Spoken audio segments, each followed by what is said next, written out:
হযরত আবু বকর সিদ্দিক রাদিয়াল্লাহু তাআলা আনহু উমর ফারুক রাদিয়াল্লাহু তাআলা আনহুকে বলতেছেন, ভাই উমর, তোমার জিন্দেগীর নেকি আমি আবু বকরের চেয়ে বেশি। হযরত উমর বলেন, ভাই আবু বকর, এটা কেমনে, কিভাবে একটু বুঝায় কও। তুমি তো হলে নবীর পরে উম্মতের ভিতরে শ্রেষ্ঠ, তোমার নেকি তো সবচেয়ে বেশি, তাহলে আমার চেয়ে বেশি হলো কেমনে, আমার নেকি বেশি হলো কেমনে? এই কথা বলতেই হযরত আবু বকর বলেন, কোরআনের আয়াত থেকে আমার মনে হয়, আল্লাহর কোরআনের আয়াত, এই আয়াত থেকে আমার মনে হয় তোমার নেকি আমার চেয়ে বেশি। দলিল হলো কোরআনের আয়াত। কোন আয়াত? কয় ইল্লা মান তাবা ওয়া আমানা ওয়া আমিলা আমালান সালিহা ফাউলাইকা ইউবাদদিলুল্লাহু সাইয়্যাতিহিম হাসানাত। আল্লাহ তওবাকারীর তওবাকে এমন ভাবে কবুল করে, তার জিন্দেগীর গুনাহকে আল্লাহ নেকি দিয়া পাল্টায় দেয়। তাহলে গুনাহ যার যত বেশি হয়, তওবা করার উসিলায় এই গুনাহগুলা যদি আবার নেকি হয়ে যায়, তাহলে নেকিও তো বেশি হয়ে যায়। আমি আবু বকরের চেয়ে তুমি উমরের গুনাহ বেশি ছিল, এটা ঠিক না? হয়তো তোমার হ ইসলাম গ্রহণ করার আগে আপনি আবু বকর অত অন্যায় করেন নাই, আমি উমর যত অন্যায় করছি। বলে এটা ঠিক তো? হয় এটা ঠিক। তাইলে এবার বুঝো, আল্লাহ কইতেছে ঈমান আনার পরে যখন তওবা করে, তখন পিছনের জীবনের যত গুনাহ আছিল এই সব গুনাহরে আল্লাহ নেকি দিয়ে বদলাইয়া দেয়। যদি তাই হয়, তাহলে তোমার জীবনের যত গুনাহ সব তো আল্লাহ নেকি বানাইয়া দিয়েছে। হযরত উমর কয়, বুঝলাম না, কথা তো ঠিক হই, কিন্তু এটা মানি কেমনে? হযরত উমর বলেন, তাহলে এক কাম করেন, এত তর্ক করে লাভ নাই।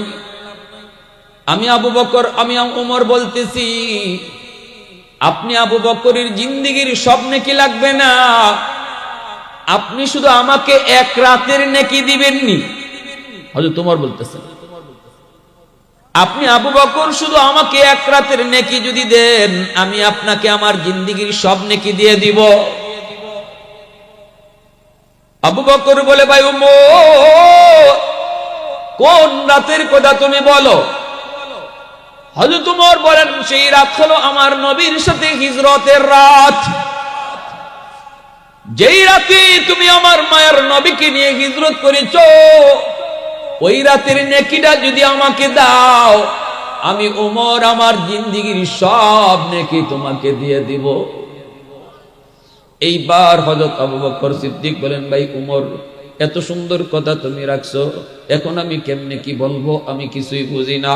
ওই রাতে আমার কি পরিমাণ নেকি হয়েছে তাও জানি না, হিজরতের রাতে আমার কেমন নেকি হয়েছে, কি পরিমাণ নেকি হয়েছে তাও তো আমি জানি না। জানলে তো আমি তোমার সাথে বদলা বদলি করতাম।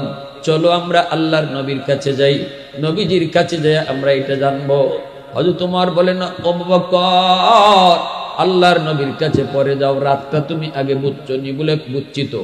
ওই রাত, যেই রাতে আমার নবীর জন্য তুমি অপেক্ষায় দাঁড়ানো, শুধু অপেক্ষায় নয়, 40টা রাত তুমি বিছানায় পিঠ লাগাও নাই, কখন জানি নবী আইসা তোমারে ডাক দেয়। গভীর রাতে নবী আইসে দরজার কিনারায় ডাক দেয়, আবু বকর। সাথে সাথে তুমি দরজা খুলে দিলে। নবী জিজ্ঞেস করে, আবু বকর, এত তাড়াতাড়ি তুমি দরজা কেমনে খুলছো? তুমি কি ঘুমাও নাই? সেদিন তুমি বলেছিলে নবী গো, আজ থেকে 40 দিন আগে আপনি বলেছিলেন আবু বকর হিজরত করতে হবে যে কোনো এক রাতে, প্রস্তুত থাকো।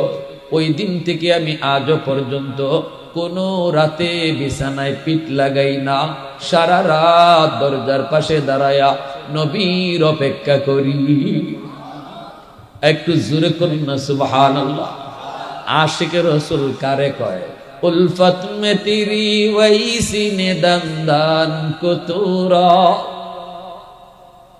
उल्फत में तेरी वैसी ने दंदान को तूरा, बू बकर उमर नक्श कदम तेरा न छुरा, बू बकर उमर नक्श कदम तेरा न छुरा, अशाक नबी वाक़ी असरार मदीना सुल्तान का सुल्तान है सुल्तान मदीना सरकार का सरकार है सरकार मदीना गुलजार का गुलजार है गुलजार मदीना अल्लाह ने मक्का ही में ये काबा बनाया इस काबा का काबा तेरी मरकज को बनाया अल्लाह ने मक्का ही में ये काबा बनाया इस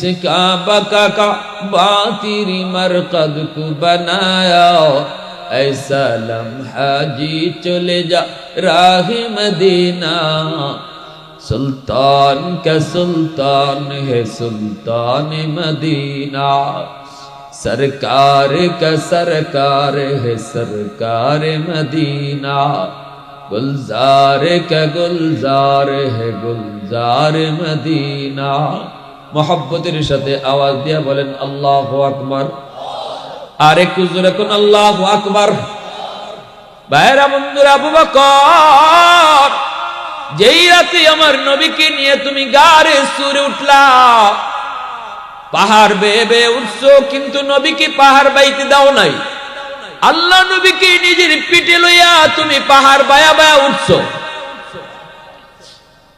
ওই গর্তে ঢুকার আগে তুমি নবীকে গর্তে ঢুকতে দাও নাই নবীকে গুহার মুখে দাঁড় করে নিজে আগে ঢুকছো নবী গো আপনি গুহার মুখে দাঁড়ান আমি যাই দেখি গুহাটা নিরাপদ কিনা আগে যাই ঢুকছো সবগুলি গর্তের মুখ তুমি পাগড়ি সিরা সিরা বন্ধ করছো যেই গর্ত থেকে সাপ বের হইয়া নবীর কোনো ক্ষতি করতে পারে এই আশঙ্কায় সবগুলি গর্তের মুখ বন্ধ করেছো একটা গর্তের মুখ বন্ধ করার মতো কাপড় ছিল না নবীজিকে ভিতরে ঢুকাইছো এরপরে আল্লাহ নবীকে তুমি ঘুম পাড়াইছো নিজের পা দিয়া ওই গর্তটা আটকায় রাখছো আল্লাহু আকবার আল্লাহ নবীরে ঘুম পাড়াইছো অথচ ঘুমের প্রয়োজন ছিল তোমার বেশি 40টা রাত যে ঘুমায় নাই আজ তো তার ঘুমের প্রয়োজন বেশি ছিল নিজে না ঘুমায়া নবীরে ঘুম পাড়াইছো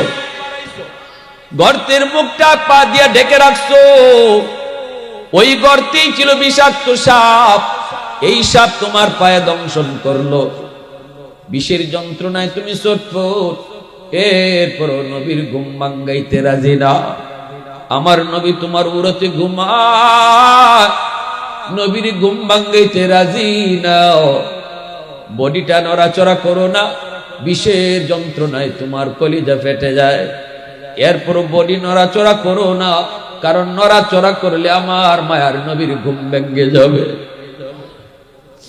তোমার চোখের এক ফোঁটা পানি নবীর পবিত্র গালে পড়লো নবীজির ঘুম ভেঙে গেল আল্লাহ নবী উইটে কয় আবু বকর কাঁদো কেন চেহারা তো আবু বকরের কালো হয়ে গেছে বিষাক্ত সাপের বিষ আল্লাহ নবী কয় আবু বকর কি হয়েছে বলে ইয়া রাসূলুল্লাহ মনে হয় পায়ের মধ্যে সাপে কামড় দিয়েছে গো নবী আল্লাহর নবীর সাথে সাথে লব মোবারক হাতে নিয়ে তিনি এই জায়গায় লাগায় দিলেন নবীর লবের মধ্যে কি পরিমাণ ওষুধ অ্যান্টিবায়োটিক আল্লাহ পাক রাখছেন লাগানো মাত্রই বিষাক্ত সাপের বিষ পানি হয়ে গেল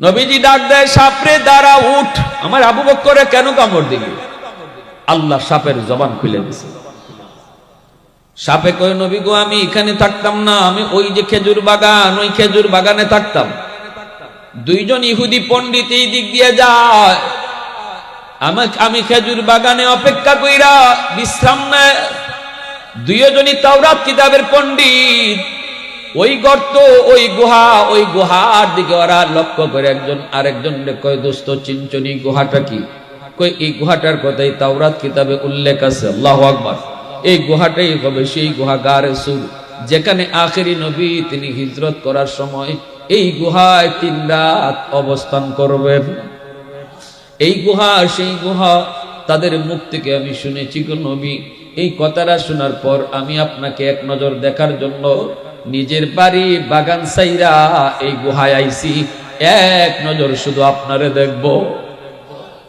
কিন্তু আপনার আবু বকরের পায়ের কারণে বের হতে পারি না।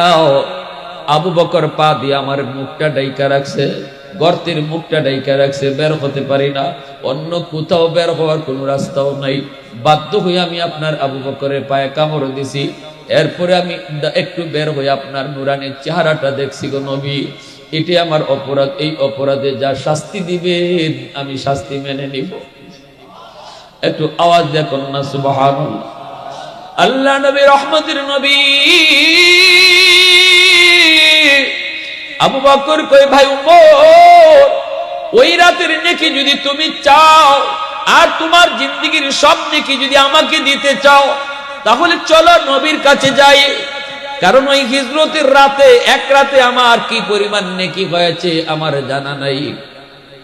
দুজন চলে আসলেন নবীজির দরবারে। আল্লাহর নবীর কাছে জিজ্ঞেস করেন, নবীজির কাছে জিজ্ঞেস করেন আবু বকর সিদ্দিক, নবী গো, আমরা জীবনের নেকি বদলা বদলি করতে চাই। উমর তার জিন্দেগীর সব নেকি আমাকে দিতে চায়, বিনিময়ে আমার জিন্দেগীর সব নেকি সে চায় না, শুধু এক রাতের নেকি চায়। অথচ ওই রাতে আমার কেমন নেকি হয়েছে, কি পরিমাণ নেকি হয়েছে আমি জানি না। আল্লাহ নবী আবু বকর কোন রাতের নেকি উমরে চায়? সিদ্দিক বলে হিজরতের রাতের নেকি চায়। আল্লাহ মায়ার নবী দয়ার নবী কয় আবু বকর, এটা তোমাদের ব্যাপার, তোমরা বদলা বদলি করবা কি করবা না এটা তোমাদের ব্যাপার, আমি জানি না। তবে যেটা জানতে চেয়েছো ওই রাতে তোমার কি পরিমাণ নেকি হয়েছে এটা বলি। তামাম দুনিয়ার সমস্ত মুসলমান মুমিন নরনারীর নেকি যদি এক পাল্লায় রাখা হয়, উমরের জীবনের সব নেকিও যদি এক পাল্লায় রাখা হয়, সাথে তামাম দুনিয়ার সব মানুষের নেকি যদি এক পাল্লায় রাখা হয়, আর তোমার ওই এক রাতের নেকি এক পাল্লায় রাখা হয়, ওই রাতের নেকির পাল্লা ভারী হয়ে যাবে। सिद्दीक तेरा नाम से इस्लाम रहेगा, सिद्दीक तेरा नाम से इस्लाम रहेगा, दुनिया की सदाकत में तेरा नाम रहेगा, दुनिया की सदाकत में तेरा नाम रहेगा, फारूक तेरा नाम से इस्लाम रहेगा, दुनिया की अदालत में तेरा नाम रहेगा, उस्मान तेरा नाम से इस्लाम रहेगा, दुनिया की सखावत में तेरा नाम रहेगा, दुनिया की सखावत में तेरा नाम रहेगा, हैदर तेरा नाम से इस्लाम रहेगा, दुनिया की शजाअत में तेरा नाम रहेगा, मुआविया तेरा नाम से इस्लाम रहेगा, दुनिया की सियासत में तेरा नाम रहेगा,